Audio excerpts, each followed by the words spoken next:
I wanted to mention that a couple things first. We're starting promotion for Door County Reads, and even you people from Florida and wherever else can join in the programming because it's all going to be online. So get a hold of a copy. We're giving out the copies here locally. Have you got yours, Trissa? And No. anyone? They're going fast. What is it? So it's Station 11 by Emily St. John Mandel. It's an official National Endowment for the Arts big read this year, not just Door County Reads. And she's going to be speaking to us. And the fun thing for me, we're hoping that she'll be speaking to us on February 11th. There's a website called doorcountyreads.org you can go to for more details, or pick up your book if you're in the area at a local library before they're all gone. But she will be speaking to us on Thursday, February 11th, I believe. And then I'm hoping that, I don't know if anyone knew Lee Somerville from this area. She moved to California, but her son is writing the screenplay of this. Oh, for goodness sakes. neat. Cool. Very He cool. may Yeah. speak to us at the very end along with the author. So that I'm really looking forward to that. That should be a lot of fun. When he was here many years ago, he wrote his first novel. We had him speak at the library. So it's kind of fun to see that come around. I want to mention tomorrow is going to be Kevin Quinn talking about how Sturgeon Bay is now officially a branch of the Ice Age Trail. I don't know what the difference was. I thought they always were, but apparently now they have a group that maintains it here, and he's going to talk all about that tomorrow at 2:00 on Zoom. And then Wednesday, December 9th, we have another local author, Dan Powers. For anyone who knows him, he's involved in a lot of local things. He was on the census committee. And he has written a book based on his genealogy research, but it's fiction. So it's about 3 generations. And he's going to be talking about his book on Wednesday, December 9th at 2:00. And finally, another one, a lot of local authors. I can't get this done. Here's Adele. Another local, this is a Wisconsin author. Hi, Adele. Hi, Adele. She's written a book called Alfred, The Quiet History of a World War II Infantryman. And if for anyone who came and heard about the 40 Thieves of Saipan, this is another one where the daughter has written about her father. So that should be interesting. And it's especially interesting for me because her father was in the same basic under Patton, just like my dad. So I'm looking forward to that one. So those are some. What's the date on that? That's not till January. Oh, January, okay. So January 21st. And the Door County Reads actually starts at the end of January also. The programming starts through the beginning of February. So be sure to check that out. We have Peninsula Players and Third Avenue Playhouse and lots of fun things connected with that. So that's my introduction to what's coming. And then this book is kind of interesting. I thought it would be more, I'm not going to give away totally my opinion, but I was a little disappointed. So I want to hear everyone's opinions. I want to hear everyone's opinions, but I do have a video which we could show quickly of the author, the trailer for the book. And I wrote to the website and said, could I show this video on Zoom? And she said, of course, dear Laura, absolutely. That's the trailer, what the trailer is for. And there's nothing more fun than talking about Mrs. Lewis. And she sent me a book club kit with videos, maps, timeline. And I put a link to that on the Door County Library calendar for this program at the very bottom. So it's a nice PDF file with a lot of maps, as she said, and that sort of thing. So be sure to have a look at it if you want to follow up a little bit. Let me quickly show this video of the trailer for the book. So we see who she is and a little bit about the whole thing. So I have it ready to go. It's 4 minutes. Let's see. Good.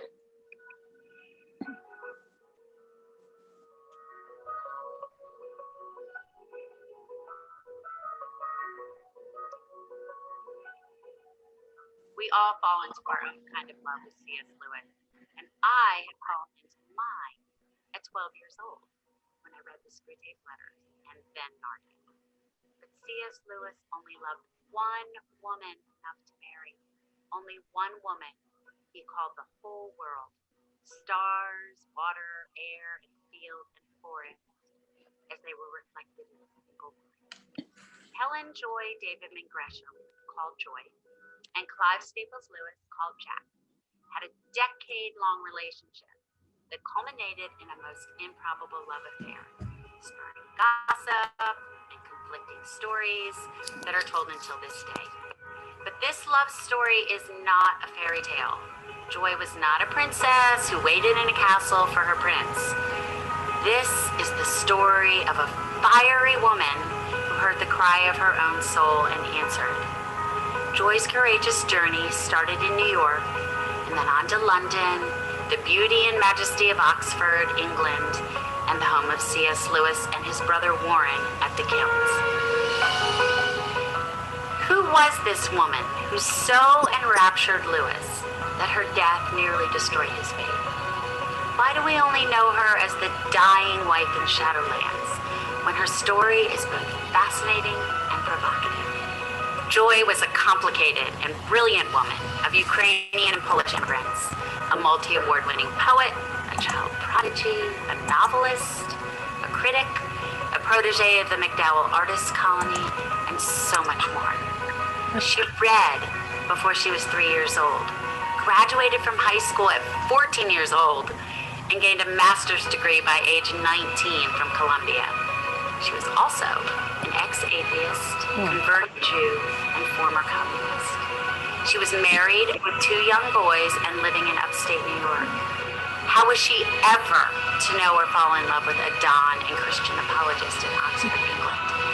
This seems an impossible pairing, but it might have begun with a mystical conversion experience that Joy didn't understand.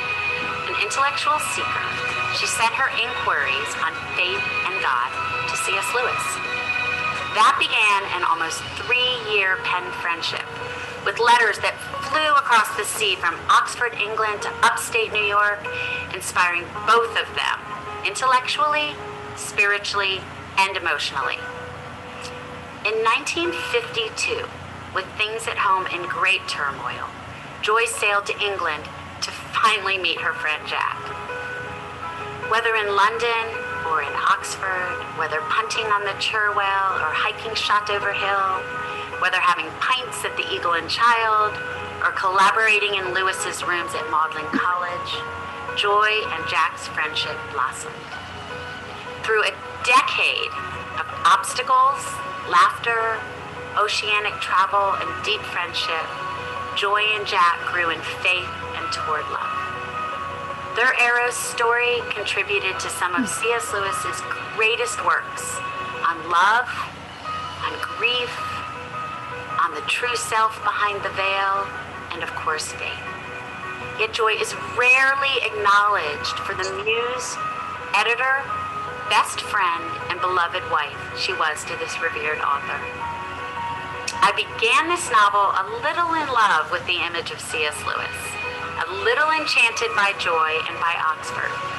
And what I discovered was a fascinating woman who teaches us about the great and worthwhile struggle toward the undivided life of a woman's soul seeking God.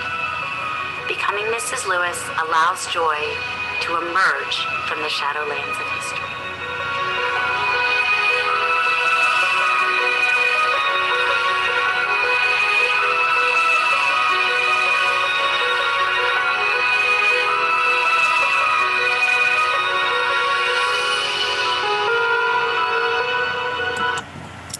Okay.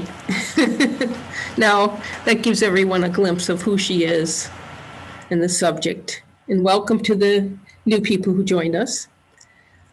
So I, as a child, loved the C.S. Lewis Narnia books, and I was looking forward to this, but, and I did watch, I sent everyone the link to Shadowlands, the film on Hoopla.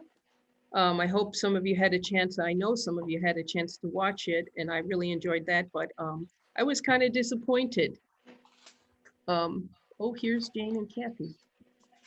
So what did Do everyone you else see Jane think? and Kathy? See. Here we are. I was not disappointed in any way. I was fascinated by this book. I'm really glad we read it. I thought the author herself, Callahan, I enjoyed the way she wrote. I enjoyed her passion. And after I read her epilogue and her acknowledgments, I was blown away. I knew who C.S. Lewis was. I've never read anything he's written. Oh, Didn't know who Joy Davidman was. I've taken out books on stuff she's read. I loved this experience. I thought it was great. Thank you. Good. I'm glad that we have a different opinion. Anyone else want to speak up? I Well- will. Okay. I Go ahead. I really liked it also very much. When I originally started it, it was a little slow, I thought, but then I started going and looking at interviews that she did, Patti Callahan, with other people and some of the history of it. And then the more I got into the book, the more fascinated I got. And I totally agree. I mean, I really, really thought it was a good read. And I thought it was Good. actually, Patti Callahan and a bunch of authors have a Facebook page called Friends in Fiction, and she was on the other day, and I actually said to her, you know, that was a great read. Thank you very much. So, so anyway, then she's got a new book out, and by the way, they have something tonight. This Friends in Fiction, it's at 6:00 p.m. and they're talking about there's a group of authors that co-host this Friends in Fiction website, and they're talking about their new books tonight, just so people know that. Thanks. That's kind of interesting. I'm going to check it Yeah. out. Yeah. So I think she's a good writer. I really do. Jane. And I have to agree with Trissa and whoever just spoke. I really Chris. enjoyed the book. It was fun to have a book that was kind of a romance, but with interesting people and interesting lives. And I don't know, in my way of thinking, there's nothing wrong with a good romantic book every once in a while, especially if the characters are interesting. And I wanted to know more about C.S. Lewis. I knew of him, but not his personal life, knew nothing of that. And then too, after reading the book, which I enjoyed, it was fun to watch the Shadowlands video, because I loved getting to see the house, and I don't know if it was the exact house, but you know, getting a flavor of the England that Joy and Jack lived in. So yeah, I really enjoyed it. Well, I'm really glad to hear all this. Mike, I guess my main criticism is that I've always worshipped C.S. Lewis, and maybe I was expecting too much, but there were a number of times in the book that it sort of caught me as this is not a person immersed in the subject so much as a modern writer writing about it. Like she mentioned something about, I even have the line here about color TV. And she talks about, I remember as a child when color TV came in, and she's talking about it being around in 1952, and that just wasn't true. So it just, little things like that kept popping up in my head. She also at one point mentions this woman doing this and that, just like a 1950s housewife. And that's not something someone at the time would have said.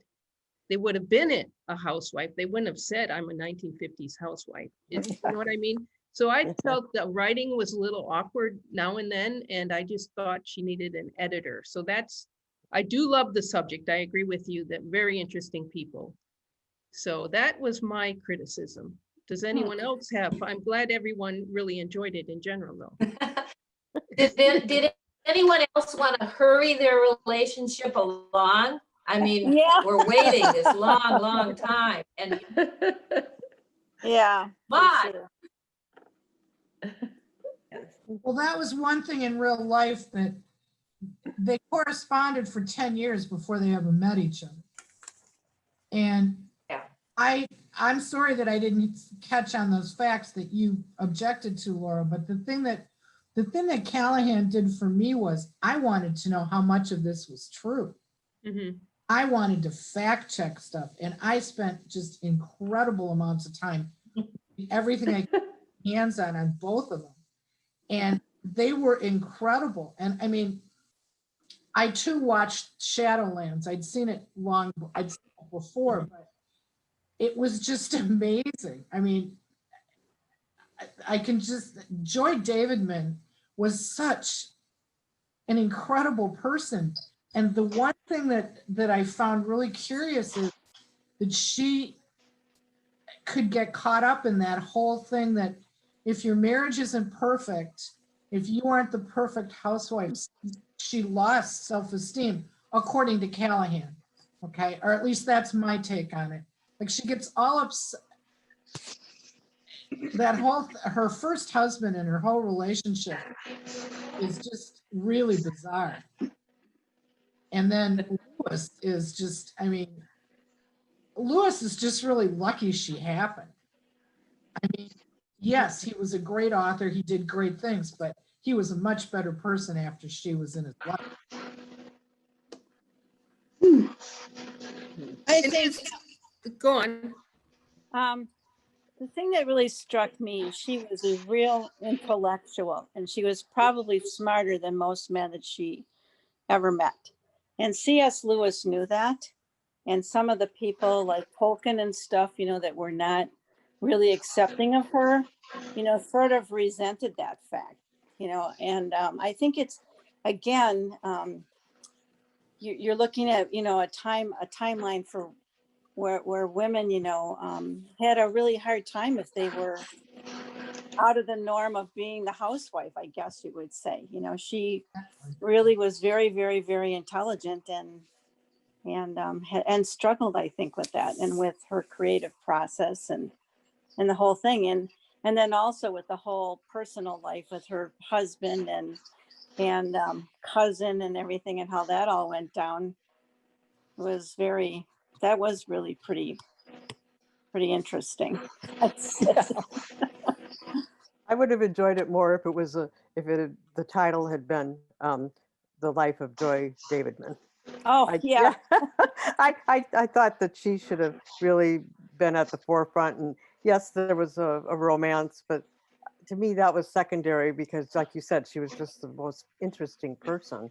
And so I thought it was a little subjugated. She was a little subjugated to the romance story. And Trissa commented last time that Patti is a romance writer. So she was writing in her genre. And I see that. And I saw that too. But again, I think she had such a fantastic life and story to tell. We didn't need too much of the C.S. Lewis because I thought everybody knew C.S. Lewis and was well acquainted. I was surprised that people said that they didn't know C.S. Lewis. I'm like Laura, you know, fascinated by C.S. Lewis long before I knew about his wife. So there's a really excellent old PBS program I haven't seen for many years. I wanted to track it down, where a professor wrote a book and then compared the writings of C.S. Lewis on religion with Sigmund Freud. And I'd highly recommend tracking that thing down if you can. But it's fun to see how he was friends with Tolkien, and then today we have I compare them with Philip Pullman. Has anyone watched the Dark Materials that's on right now or been on recently? Oh, what is it? So it's kind of because the Dark Materials, the Golden Compass. Philip, another professor. The series, but so it's a movie. Yeah. Well, there was a movie, but it's not very good because there's a series that's been on recently, and we have the videos, I think, and we're getting them. And that's Philip Pullman, and whereas C.S. Lewis and Pullman were both professors in English colleges, I think Cambridge and Oxford. Pullman is an atheist, and C.S. Lewis is the Christian perspective. So when you compare Narnia with the Pullman books, it's kind of interesting, I find. Right. So I'd recommend checking out that series of books for children. Again, by it's Pullman. very The Narnia. advanced children. Oh, so is Narnia. Is everyone else, everyone having good audio? I'm getting a little static here. Yeah, a little bit. Yes. What to do to stop that? But yeah. We- I want Yeah. another thing that really struck me as far as about women is the fact that she had breast cancer in it, and they so downplayed it, and then she ended up dying from it. I mean, that just blew me. I mean, that just really upset me. Yeah. That she had to live with that for that many years, and they so downplayed it. I was just like, I don't know. And then also one of the other things is that going to live with two bachelors, you know, I just thought that some of that was so humorous. I mean, I can imagine, you know, how disheveled and maybe dirty the house was. And then the fact that they both Why took would the you think kids- the house was disheveled and dirty? The housekeeper was a really big. Well, except Yeah. that they talked about I talked think about she it, yeah. mentioned it several times in there, though. Or Found that Yeah. humorous. Watch, Yeah. go watch the movie Shadowlands. When Well, I when they saw it a first long go to time bed ago. together, the lines are, "What is the protocol?" Yeah. You'll enjoy it. You'll enjoy it. It's really a well done scene. Okay, I saw it years and years ago when it came out, and I haven't seen it since then. Although one of the interviews that she did with someone who was a C.S. Lewis scholar, neither one of them liked the movie, which I thought was really interesting. But also what I was going to say is taking those kids in, that her sons, you know, and both of them, you know, really, you know, super nice, and then keeping the sons after she passed. I thought that was also a very interesting part of the story. I thought I it was was kinda interesting that she moved from living with a husband who was non-functional due to alcoholism. And then she moved closer to C.S. Lewis, who had a brother with a similar Yeah. addiction. And I think it gave her some understanding of what he was going through with respect to her brother, Right. his Right. brother. I also say that I have two sons, and I read all of the Chronicles of Narnia one time to the first boy when he was about 6 or 7, and then turned almost right around and read the whole thing again out loud to the second child. And it's a marvelous series. If you haven't read the Chronicles of Narnia, even as an adult, there's something there for you. In fact, there might be more there for an adult than a Right. child. Right.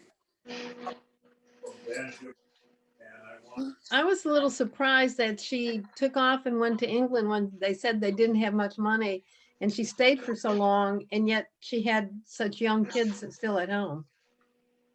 I was too. And the way they use the National Health Plan in England for medical work and dental work.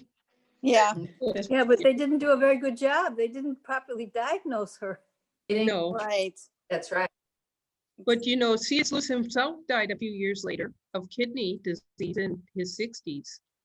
So they didn't catch Right. that either. So Right. Yeah. how Well, good with I- cancer in those years?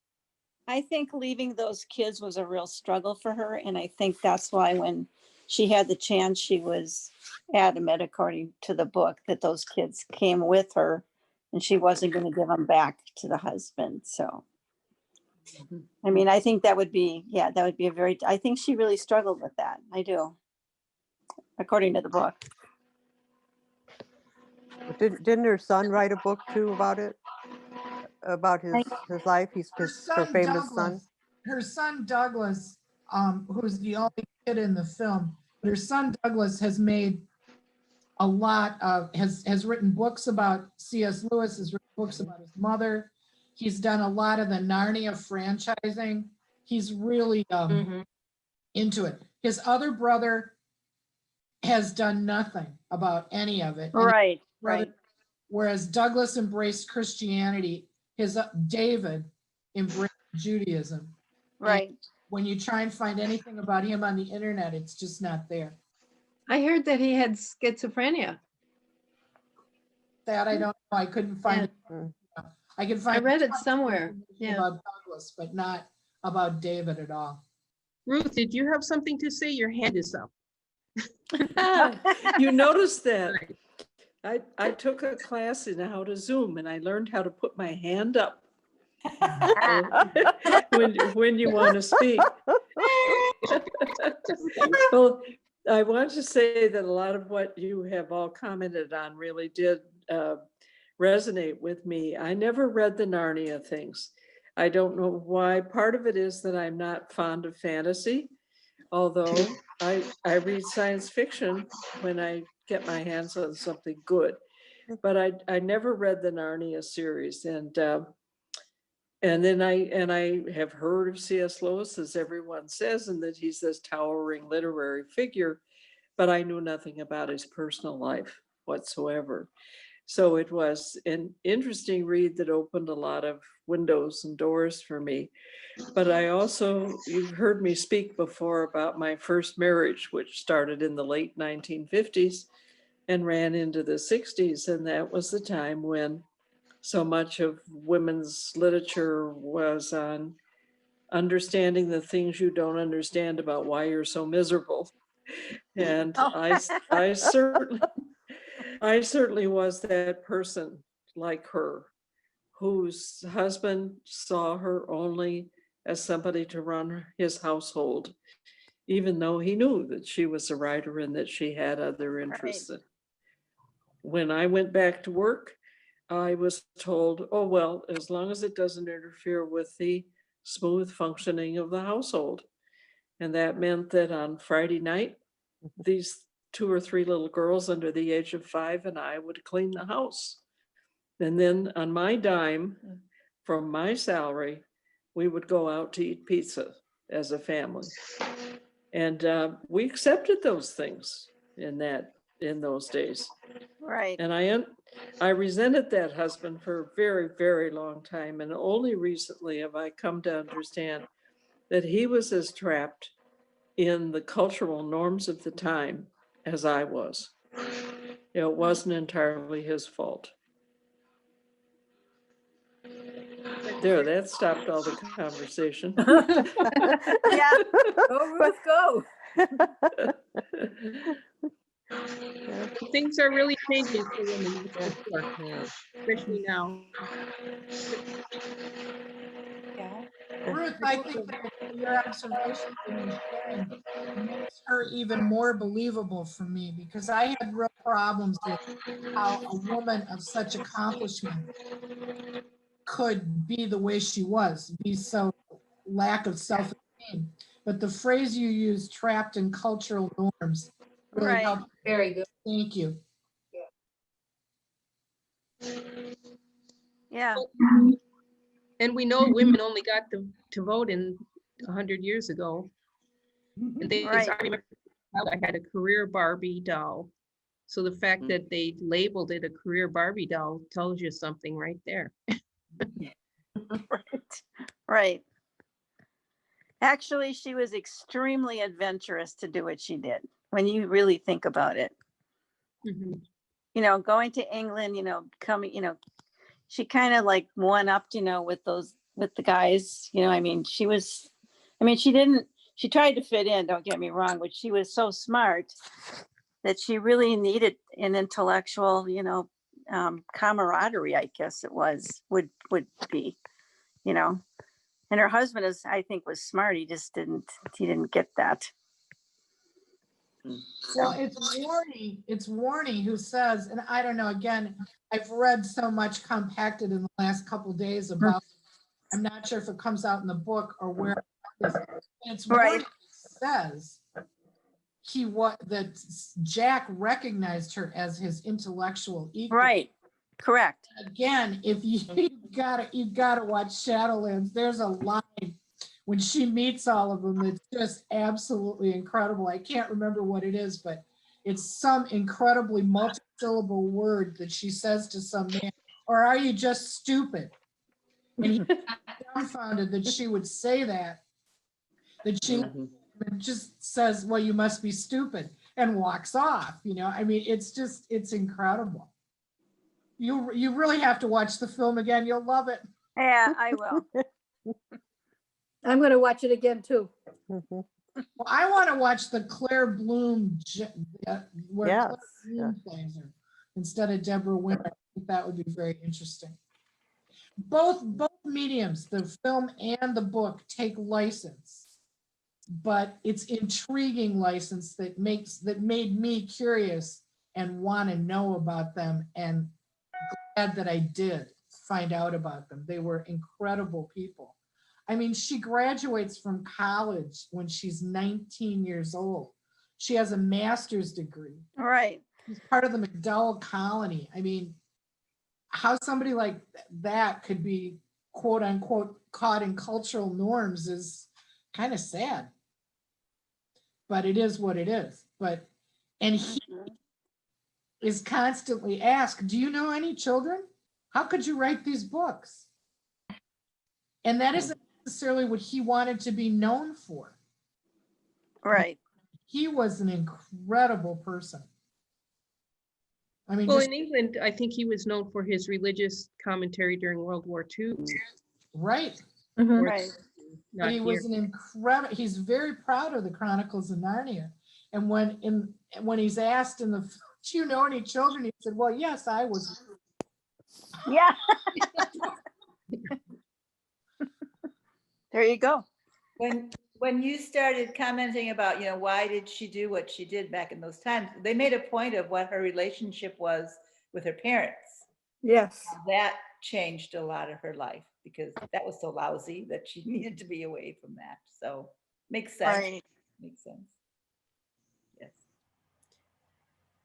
What did you think about the fact that she actually left her children? It would have been one thing if she was going off before she had kids, and even before she was married on an adventure to England, but to leave your children, I don't know how she could do that. I think she had to leave the country because of her communism. Wasn't the House Un-American Activity and Joseph McCarthy after her? There were hints that she was going to be, I don't know, blacklisted at that point. So self-preservation was certainly a part of it. Yeah, I hadn't read that, but that might be true. Yeah. She also said she was going because of her health, that she had to get away from the city and all that. So maybe that was part of an excuse, but yeah. Jane. I'm going to follow the good Zoom manners. Yeah. And she had, I think, a lot of confidence in her cousin taking over the household responsibilities. Not that she thought her cousin was going to take over her marriage, but I think she felt comfortable leaving the children with her cousin and her children, and she thought it would be a safe place. I don't think she would have left if her husband would have been responsible for their care by himself. I think that having the cousin there made it easier for her.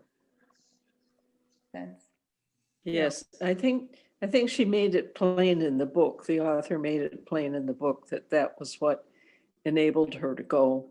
And she felt very strongly that she had to in order to save herself. And she also didn't feel she was leaving the children forever. It was she had blocked out a chunk of time to do her book research and to meet Jack along the way, but that he wasn't the primary reason she went to England. She had a book to work on besides. I think the financial situation also factored in. Yes, because they really needed money, and that's why she wanted to finish her book. Because, I think the medical situation was important too, because in England, she became part of the National Health Service and could get free or at low cost, which she couldn't even get at this country at all. But initially she doesn't go because she knows she's sick. That comes when she's there. She goes initially, I think, to save her soul. Yeah. And I think one of the reasons she can give up her children is because she does feel secure that the couple, who remembers from an abusive relationship too, and is hiding out, according to Callahan. Renee has run away to protection, and it's almost kind of like Warnie and Jack in reverse. It's like Renee and Joy will have a family. They'll put bits and pieces together and hold a family together because Renee's into being the housewife and keeping the house. And, you know, and Joy can go save her soul. I think Joy goes to England to save her soul, first of all. And then everything happens. She stays in England because of the national health. She stays in England because it's safer for her children. But she doesn't go because she's sick first. Didn't she go to write a book or to try to make money writing? Yes. Yeah, that according to Callahan. But I'm not, Yes. according to Callahan. Right. I did find out while we were talking about it, the other son, he did die in a mental hospital, in a Swiss mental hospital. And apparently there were issues with the brother. The brother said he was trying to get rid of him his whole life. The younger boy, the one with the mental health, was trying to get rid of Douglas. I don't know, he didn't describe how, but he had problems. Well, it's no surprise with that family situation. I mean, up back and forth here and there. That, you know, did anyone read about C.S. Lewis's earlier love affairs or the women in his life? Did anyone read? She mentions them in this book. Yes, Jane. I was curious. I wondered if what the rest of you thought about this friend's mother and his sister that lived with them. Was there a relationship between the mother and Jack? What do you think? Yeah. Historically, supposedly, he was in trenches with the son, and they agreed in a life and death moment that they would take care of each other's families. Right. And that's what he does. Right. But there was some insinuation that perhaps it went more than just taking care of. I thought I picked up on that. Well, I think it's Callahan's interpretation. Actually, I read the C.S. Lewis Wikipedia entry, and I don't remember who wrote a book about C.S. Lewis, but in the first draft, in the first edition, he said that there wasn't a relationship, and then many, many years later, when he revised it, he said there was. After speaking to somebody in the family, I forget who it is, so what can you say? But she was quite a bit older, like 20 some years. Yeah. You know, and a kind of mother, but he seemed to want a mother figure. Apparently his father was pretty strict and cruel, and his mother died when he was very young. So he obviously needed a mother figure. You think Joy played that role for him? No. No. Joy was not a mother figure. Joy was an intellectual companion who taught him how to have a lover. I agree. And what about that brother?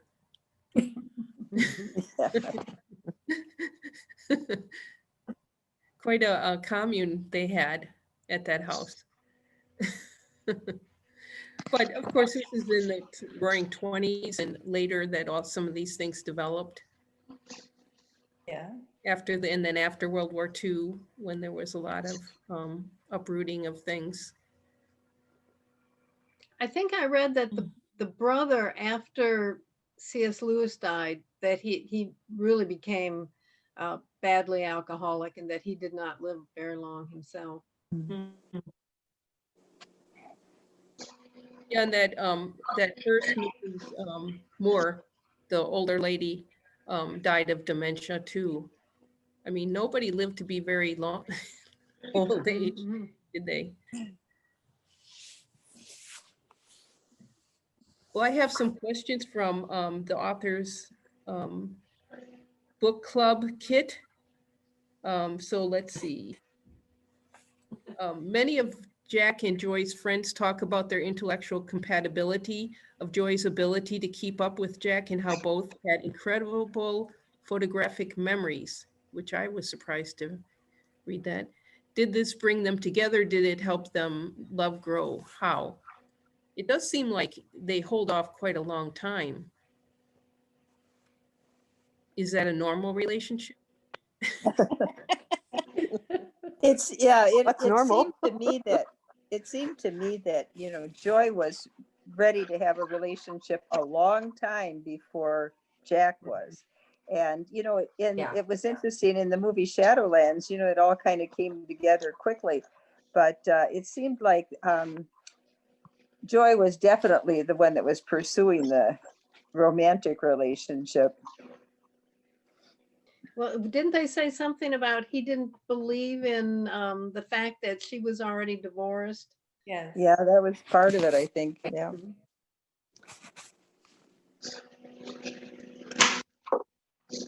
What do you think about the way everyone at that time seemed to be changing religions and marriage situations? And it's like nobody, they're all seeking something. That's the feeling I got. They're all looking for some answers and trying out different things. Did anyone else get that feeling? But is that no different than nowadays? I mean, there are a lot of people who are trying out different things, I think. Maybe not me, but I think that's a constant in human life. Well, it seemed like Trying the different 50s were a time when the society tried to enforce rules like for women. And these people seem to be more bohemian in a way, trying to find a way out of it by Right. trying out religions and, as I say, different family relationships. I thought that was really interesting. And yet they are in Oxford in that very sort of old set environment, really old environment. That was kind of interesting. I would think that the aftermath of the war, especially in England, had to have been a time of really changing everything, because you had to start over again. Everything was ruined. I would imagine that there Which was war? questioning. I think when Laura asked the question, I would say that it started with the First World War. And the people that you're talking about that are trying to change things, they barely get back after the First World War, and then they deal with what you're talking about, Jean. Their country is devastated. So I think that there's ferment there for the old ways didn't work. Let's try something new. Let's figure it out. But I think a combination of both wars. Did anyone watch The Crown? Yes. Oh, yeah. You know, look at that family situation. They're trying to impose these rules, preset rules on everybody, and it's kind of like failing straight through. So it's kind of interesting, the comparison there to this I think the situation. whole divorce situation, and I'm reminded of Wallace Simpson and David, who would have been the king. We are presently also watching The Crown, and I saw the ramifications for her, that the country was still remembering the king that abdicated for love for a divorcee, and the rules that she had to live with were the same that David had to live with. And not just that, but also Margaret. And Margaret and Peter, yes. And all of them.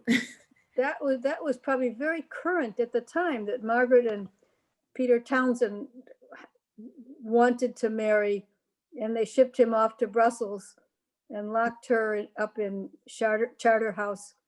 And in a very real sense, Margaret and she were the same. And Margaret and Joy had a lot of similarities in their lives. Except Joy seemed to be able to break out of it. So But she that wasn't makes the, Joy was not the public figure. She could do so, yes. Right. Has anyone spent any time in Oxford? In that area, part of England? Is Oh, a couple of little days. bit. It's a long time ago. Yeah. Everyone here is so well traveled. I was a little confused by when she would talk about Oxford sometimes, as they were always in Blackwell's bookshop. And it has looked to me, I know Blackwell's is right absolutely in the center of the old Oxford with all of the colleges around it. And her house was out a little ways, and so was his, almost not in the suburbs exactly, but on the edge of town. So I was trying to retrace their steps, and I had trouble with that. But that's not important. Well, no, but let me show you, since we can do this, I'll show you what Patti Callahan sent to me. So if you go to the library calendar into this page, which is about this book, down here is the link to the kit that she sent, which is a PDF file. And down here in the middle is a map. Ah, So there you go. Oh, that was on the end That's papers. the front of the book too. Yeah. The Yeah. full book. And then she has a timeline. Well, I listened to the audiobook, so I didn't do that, but she has a little more here. And at the very bottom, you can go to her YouTube channel and to listen to some of her talks over there. is that available at the website now? I have that on that website. I put it just when she sent it to me in the mail, I put it at the bottom of that page. So if you go to the calendar like this, click on this discussion. Okay. I put it right down here. Thank you. Wait, where is it? There, right underneath. There. Read more about it. Okay. So Okay, that's where you'll get Thank you. link. Sure. Yeah, that was pretty much fun that she answered my request, and then I tried to write back, but my email bounced. I don't know what I did wrong. I was thinking to invite her to come to the discussion. Laura, Yes. Laura, you are really getting so good with Zooming and managing this. Another thing that is so wonderful is to be able to see everybody at one time. Yeah. Usually on my iPad, I can only see Yeah. 9 people, I think, and then I have to swipe. But it's wonderful to see everybody together. Yes, I agree. When it records Still on, have to it only shows the speaker, I think, though. So if Yeah, you I don't see everybody, so I don't know. Oh, why. you don't? I'm on my phone because I couldn't get it Oh, on my maybe a iPad. phone you can't. yeah. A Right. trivial fact that I'll share with you, Warnie deeded or gave, whatever the right word is, several copies of papers to Wheaton College, to the Wade Center. It's not an entire collection of C.S. Lewis and stuff by Joy, but in Wheaton, Illinois, just not that far away from us, it's a repository of C.S. Lewis stuff. I looked it up. I looked the Wade Center up. It's also got Lord of the Rings stuff. I haven't quite figured out who Marion Wade was and why she collected all this stuff, but I think it's interesting because I wanted to know how Wheaton College got this. It's usually say I want my papers to go here, or somebody in the family that controls them doesn't. It was Warnie Here it is. that gave the papers to Wheaton College. A whole lot of the Tolkien papers are in Marquette University in Wisconsin. Did you know that? Really? Do you know how they got there? Oh, Why? Yeah, I saw some sort of documentary about it. I think some early librarian there or something recognized the value, or some professor recognized the value before it was popular Okay, and ended up getting them sent there. That's pretty neat. yeah. Mhm. So a lot of these things are in the Midwest. Amazing, yeah. Oh, I really think it Well, was does worth anyone reading, have- and I'm glad we did. Yeah. Yeah. Good one. I'm starting to work on a list for the next 6 months because we do have one coming up in January, and then February is the Door County Reads book, which I hope you'll all join in with some of those programs, and we'll have our regular discussion on that book. And then I'm making a list for the next 6 months after that. So if anyone has any ideas of something you think might work, send them to me. It depends on how many copies are available and that whole range of things. But Right. I'm The always next- open to is the next book, the Little Red Address book? Yes. yes, Okay, thank yeah. you. It's on the calendar too, so I haven't started it. Has anyone read it? Yes. Yeah, I finished I've it. read it. Yes. Did you I like it? have. I liked it. Yes. A nice book, a nice story. It's a little depressing. It's a little depressing. You have Jay likes those nice stories. I like Very nice serious stories. when you read it. Nice A little people. depressing. Kind Thank of you. need nice stories right now. You need nice stories, right? It's kind of fun that we chose, without realizing it, we chose a Native American story for November, Thanksgiving. And now we're Yes. choosing one about Christian writers for December. Remember? Very good. It sort of That's worked out. Well, I think whoever chose Station 13 or Station 11, whatever it is, should really get kudos. I mean, that's incredible it's about the aftermath of a pandemic. I mean, that's absolutely amazing. And you had to have made that decision way before the ever pandemic. happened. Yes, that's I true. think it'll be interesting to rediscuss that book. Yeah. Yeah, it's Has very. anyone read the book? I Yeah, wanted to say, I recommended to a neighbor, I haven't read it yet, but I recommended, she said, oh, there's no way I'm going to read about a pandemic now. So I hope her reaction was unique. it's the aftermath of a pandemic. Well, Yes. Yeah, well, I think she's still not going to read it. They- That's so much The- worse than what we're Yeah. going through. Yeah. That in the book, it's so much worse. It's so much worse. Don't tell me I haven't read it yet. I've just picked it up yesterday, Saturday. So And it's also, Since then, I've read like 3 other books she's written. And she's not my kind of author. And when the Egg Harbor book 2 years ago, I was like, why? But I read it. And I've read 2 other books by her. I find her just fascinating. she's a real character too, really. Oh, I can't wait to see what she looks like and hear her talk. She was on At the cover end, of Page a few months ago. at the end of Station 11, she recommends other books that she has read that are kind of on the same topic, the world after something and how people cope and live with it. And so I copied down that list and I have read one of them.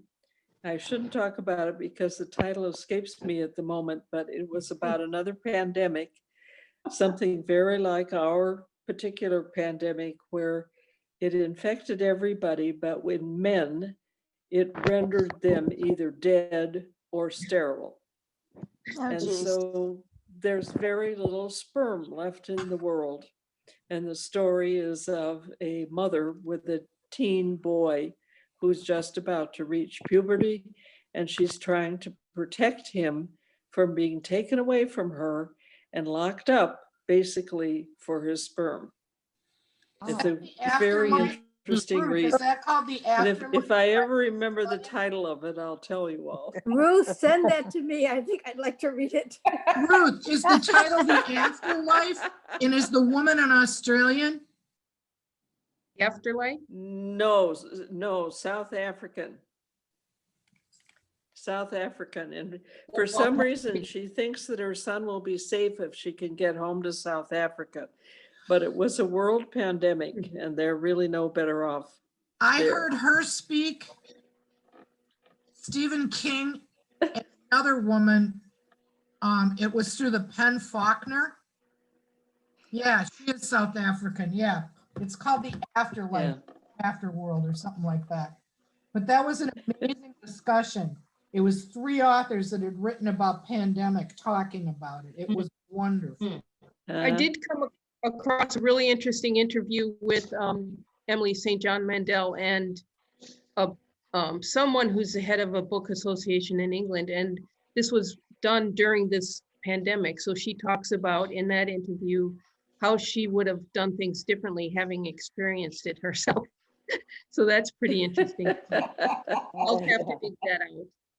Oh, yeah. Well, I'm going to have to wrap this up because I'm on I have to go help downstairs in a minute. Thank you. Yeah. Thank you. Thank you. all. Thank Thank Thank you. you. Good to see Everyone. everybody. Thank you. Merry Christmas, happy Yeah, Good to see holidays. everybody. Merry Christmas, Bye. everybody. Everybody. Bye, all. Bye. January. Bye. Bye. Bye. Take care. Thank you.